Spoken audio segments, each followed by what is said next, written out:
ಎಣ್ಣೆ ಕಾದ್ಮೇಲೆ ಜೀರಿಗೆ, ಸಾಸಿವೆ, ಕಡಲೆಬೇಳೆ, ಉದ್ದಿನಬೇಳೆ, ಕಡಲೆ ಬೀಜ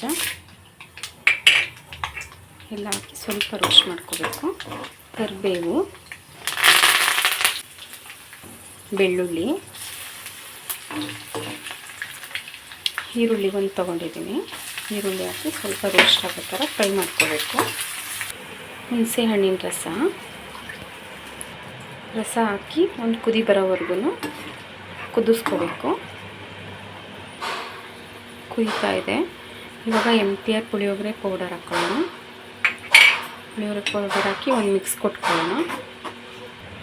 ಮೆಣಸಿನ್ಕಾಯಿ ಪುಡಿ ಮಾಡಿಟ್ಕೊಂಡಿದ್ದೀನಿ ನಾನು, ಪುಡಿ ಹಾಕೋತಾ ಇದ್ದೀನಿ. ಅರಿಶಿನ ಪುಡಿ, ರುಚಿಗೆ ತಕ್ಕಷ್ಟು ಉಪ್ಪು ಎಲ್ಲವನ್ನು ಹಾಕಿ ಒಂದು ಮಿಕ್ಸ್ ಮಾಡೋಣ.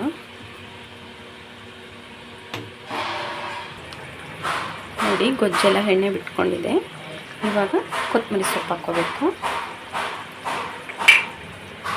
ಪುಳಿಯೋಗರೆ ಗೊಜ್ಜು ರೆಡಿಯಾಗಿದೆ.